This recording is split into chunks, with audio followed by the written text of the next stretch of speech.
இது வரைக்கும் gate kids சேனலை சப்ஸ்கிரைப் பண்ணாதீங்க, உடனே சப்ஸ்கிரைப் பண்ணுங்க. அப்படியே அந்த பெல் சிம்பளையும் பிரஸ் பண்ணுங்க. எங்களுக்கான சப்ஸ்கிரைப். ஹலோ வியூவர்ஸ், சட்டப்பேரவையில் நாக்கை துருத்தி பல்லை கடித்து ஜெயலலிதா முன் முழங்கிய விஜயகாந்த் நாகரிகமின்றி நடந்து கொண்ட தேமுதிகவுக்கு இன்றிலிருந்தே வீழ்ச்சிதான், அதை நாளை சரித்திரமே சொல்லும் என ஜெயலலிதா சூளுரைத்தபடியே அன்று முதல் கழுதை தேய்த்து கட்டெரும்பான கதையாகி வருகிறது தேமுதிகவின் நிலை. 2005 கட்சியை ஆரம்பித்த விஜயகாந்த் 2006 சட்டமன்ற தேர்தலில் 232 தொகுதிகளில் போட்டியிட்டு ஒரே தொகுதியில் மட்டும் விஜயகாந்த் வென்றார். அப்போது தேமுதிகவின் வாக்கு சதவீதம் 8.45. 2009 மக்களவைத் தேர்தலில் 40 தொகுதிகளிலும் நின்று அனைத்து தொகுதிகளிலும் டெபாசிட் இழந்தாலும் 10.8% வாக்குகளை பெற்றது தேமுதிக. 2011 சட்டப்பேரவைத் தேர்தலில் அதிமுகவுடன் கூட்டணி அமைத்து 41 தொகுதிகளில் போட்டியிட்டு 29 தொகுதிகளை வென்று எதிர்க்கட்சி தலைவராக விஜயகாந்தை உயர்த்தினார் ஜெயலலிதா. அப்போது தேமுதிக பெற்ற வாக்குகள் 7.8%. 2012 சட்டப்பேரவைக்குள் நாங்கள் மட்டும் இல்லை என்றால் அதிமுக ஜெயித்திருக்க முடியாது, இந்த ஆட்சி எங்களால் அமைக்கப்பட்டது என்கின்ற ரேஞ்சில் கையை மடக்கி நாக்கை துருத்தி நாகரிகமின்றி நடந்து கொண்டார் விஜயகாந்த். அப்போது பேசிய ஜெயலலிதா, தகுதி இல்லாதவர்களுக்கு பெரிய பதவி திடீரென்று வாய்த்துவிட்டால் அவர்கள் எப்படி நடந்து கொள்வார்கள் என்பதற்கு எடுத்துக்காட்டாக எதிர்க்கட்சி தலைவரின் நடவடிக்கைகள் அமைந்திருக்கின்றது. கடந்த ஆட்சியில் நடந்த தவறுகள், நிர்வாக சீர்கேட்டின் காரணமாக, எங்கும் மலிந்திருந்த ஊழலின் காரணமாக மக்கள் ஆட்சி மாற்றத்தை விரும்பினார்கள். கடந்த சட்டப்பேரவை தேர்தலில் கூட்டணி இருந்தாலும் இல்லாவிட்டாலும் இதே வெற்றியை தான் நாங்கள் பெற்றிருப்போம். அதிமுகவை ஆட்சியில் அமர்த்துவது என தமிழக மக்கள் முடிவெடுத்து விட்டார்கள். அதன்படிதான் கடந்த சட்டப்பேரவை தேர்தலில் முடிவுகள் அமைந்தது. தேமுதிகவின் அதிர்ஷ்டம், எங்களுடன் அவர்கள் கூட்டணி சேர்ந்தார்கள். அதனால்தான் அவர்களுக்கு 41 இடங்கள் ஒதுக்கப்பட்டது. இத்தனை பேரவை உறுப்பினர்கள் இன்று இந்த அவையில் வந்து தேமுதிக சார்பில் அமர்ந்திருக்கின்றார்கள். இந்த கூட்டணியில் எனக்கு சிறிதும் விருப்பமில்லை. எனது கட்சிக்காரர்களை திருப்திப்படுத்துவதற்காகவே இந்த கூட்டணிக்கு சம்மதம் தெரிவித்தேன். கூட்டணி அமையாவிட்டாலும் அதிமுகவுக்கு எந்த பாதிப்பும் ஏற்பட்டிருக்காது. பேரவைத் தேர்தலில் எதை சாதித்து காட்டினோமே அதைவிட கூடுதல் இடங்கள் எங்களுக்கு கிடைத்திருக்கும். தேமுதிகவுக்கு விட்டு கொடுத்த தொகுதிகளும் அதிமுக வெற்றி பெற்றிருக்கும். அதிமுகவுடன் கூட்டணி சேர்ந்ததால் தான் தேமுதிகவுக்கு இத்தனை உறுப்பினர்கள் கிடைத்தார்கள். அதனால் தான் அவர்களுக்கு எதிர்க்கட்சி தலைவர் அந்தஸ்தும் கிடைத்தது. பிரதான எதிர்க்கட்சி என்கின்ற அந்தஸ்தும் தகுதியும் கிடைத்தது. அதிமுகவுடன் கூட்டணி சேராவிட்டால் தேமுதிகவுக்கு கடந்த தேர்தலில் ஒரு இடம் கூட கிடைத்திருக்காது. தகுதியற்றவர்களுடன் ஒரு பெரிய பதவி கிடைத்தால் எப்படி நடந்து கொள்ள வேண்டும் என்பது கூட புரியாமல் மிகவும் அருவருக்கத்தக்க வகையில் நடந்து கொண்டிருப்பதை பார்க்கும்போது அவர்களுடன் கூட்டணி சேர்ந்து அதிமுக தேர்தலை சந்தித்ததே என நினைத்து வருத்தப்படுகிறேன், வெட்கப்படுகிறேன். எதிர்க்கட்சி தலைவரும் அவருடைய சட்டப்பேரவை உறுப்பினர்களும் நடந்து கொண்ட விதத்தை பார்க்கும்போது ஒன்று சொல்ல தோன்றுகிறது. அவர்களுக்கு வரவேண்டிய ஏற்றம், வரக்கூடிய ஏற்றம் எங்களால் வந்து முடிந்துவிட்டது. இனிமேல் அவர்களுக்கு இறங்கு முகம்தான், அதை சரித்திரம் சொல்லும் என்று ஜெயலலிதா அவர்கள் பேசினார். அன்று ஜெயலலிதா சொன்னது போல் தேமுதிக தேய்ந்து கொண்டே வருகிறது. அடுத்த சில மாதங்களில் தேமுதிகவில் இருந்து பதவி விலகிய எம்எல்ஏக்கள் சிலர் ஜெயலலிதா முன்னிலையில் அதிமுகவில் இணைந்தனர். தேமுதிக அதிருப்தி எம்எல்ஏக்களான மு. அருண் சுப்பிரமணியம், சே. அருண்பாண்டியன், ஆர். சாந்தி, ஆர். சுந்தரராஜன், டி. சுரேஷ்குமார், க. தமிழழகன், க. பாண்டியராஜன், சி. மைக்கேல் ராயப்பன் ஆகியோர் தங்களை அதிமுகவில் இணைத்துக் கொண்டனர். அடுத்து விஜயகாந்துக்கு அரசியல் பாலப்பாடம் கற்றுக் கொடுத்து கொண்டிருந்த பன்ருட்டி ராமச்சந்திரன் உள்ளிட்ட பலரும் கட்சியை விட்டு விலகினர். அடுத்தடுத்த தேமுதிகவில் இருந்து விலகியவர்கள் திமுக, அதிமுகவில் ஐக்கியமாகினர். வாக்கு சதவீதமும் குறைந்து கொண்டே வருகிறது.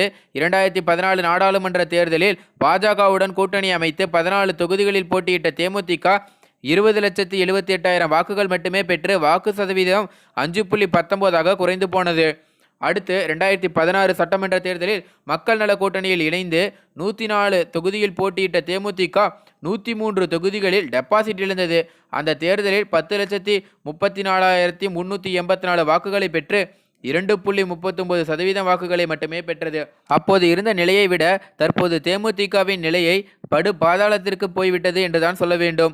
இப்போது அதிமுகவுடன் கூட்டணி பேசிக் கொண்டிருக்கும் போதே திமுகவுடனும் பேரத்தை நடத்தியது அம்பலமானது தேமுதிக தொண்டர்களிடையே அதிர்ச்சியை ஏற்படுத்தியுள்ளது. அதேபோல் விஜயகாந்தை பொம்மை போல் காட்டிவிட்டு கட்சி சார்ந்த முடிவு, கூட்டணி முடிவுகளை பிரேமலதா எடுத்து வருவது தேமுதிக நிர்வாகிகளை அதிர்ச்சியில் ஆழ்த்தி வருகிறது. அதேபோல் வாரிசு அரசியலை எதிர்த்து அரசியலுக்கு வந்த விஜயகாந்த் அவரது கட்சியில் தலைவராக இருக்கிறார்.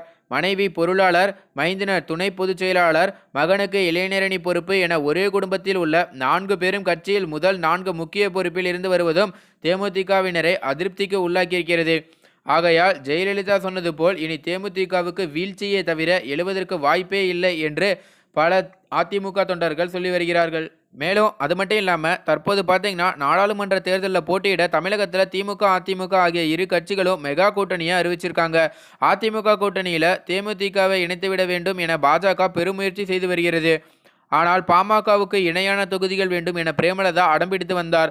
அதே நேரத்தில் தேமுதிக திமுகவுடனும் கூட்டணி குறித்து பேச்சுவார்த்தை நடத்தி வந்தது. இதனால் அதிர்ச்சி அடைந்துள்ள அதிமுக தேமுதிகவை எப்படியாவது கழற்றி விட்டு விடலாம் என்று கருதுகிறது.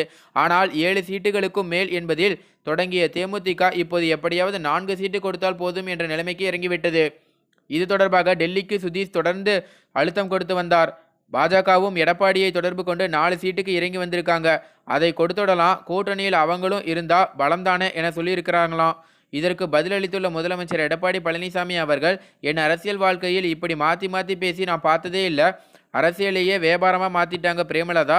அவங்கள சேர்த்துக்கிட்டா மோடியின் இமேஜுக்கு தான் பாதிப்பு ஏற்படும். மேலும் தேமுதிக கூட்டணிக்கு வருவதை பாமகவும் விரும்பலை. தேமுதிக நம்ம அணிக்கு வந்தா நமக்கு இழப்பு தானே தவிர எந்த நல்லதும் இல்லை. தேமுதிக பாமகவுக்குள் நல்ல உறவு இல்லை. அவங்க 2 பேரையும் சேர்த்து நம்ம கூட்டணிக்குள் கொண்டு வருவதால் நமக்கு இழப்பு தான் அதிகமாக இருக்கும். தேமுதிக இனி எங்கேயும் போக முடியாது. திமுகவும் அவங்கள சேர்த்துக்க போறது இல்லை.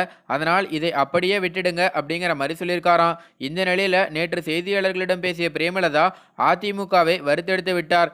இது அனைவருக்கும் ஆச்சரியத்தை ஏற்படுத்தியுள்ளது. கூட்டணி பேச்சின் போதே அதிமுகவை அவர் கடுமையாக தாக்கி பேசியதன் பின்னணி தற்போது தெரிய வந்துள்ளது. இந்த இக்கட்டான நிலையில் சுதீஷ் தங்க தமிழ்ச்செல்வனுடன் பேசியுள்ளார்.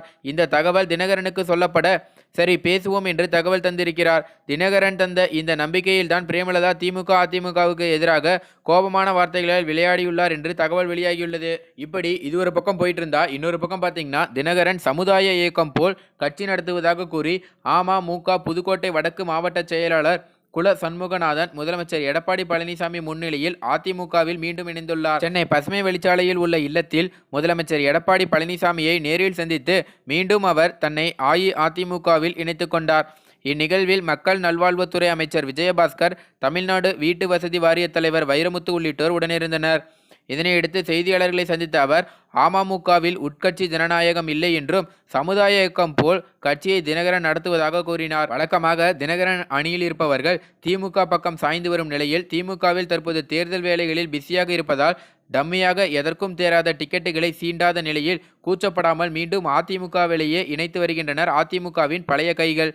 முதலில் முன்னாள் அமைச்சர் கிணத்துக்கடவு தாமோதரன் மீண்டும் அதிமுகவில் இணைந்ததை அடுத்து தினகரனின் மெயின் விக்கெட்டான சண்முகநாதன் அதிமுகவில் இணைந்துள்ளது தினகரன் மற்றும் அமமுக கட்சி நிர்வாகிகளுக்கு பேரதிர்ச்சியை ஏற்படுத்தியுள்ளது என்றுதான் சொல்ல வேண்டும்.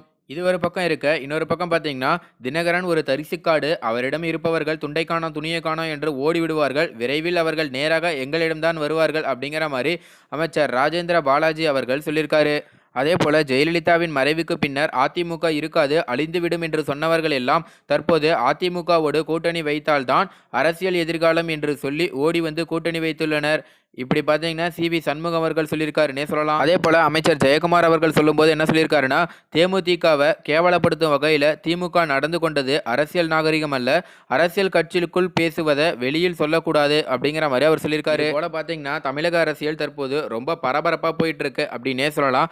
இந்த நிலையில் திமுகவில் பார்த்தீங்கன்னா கிட்டத்தட்ட 40 தொகுதியில் யார் யார் எங்கே நிற்கிறாங்க, காங்கிரஸ் போட்டியிடும் தொகுதிகள் என்ன அப்படிங்கிறது தற்போது பார்த்தீங்கன்னா வெளியாயிருக்கு.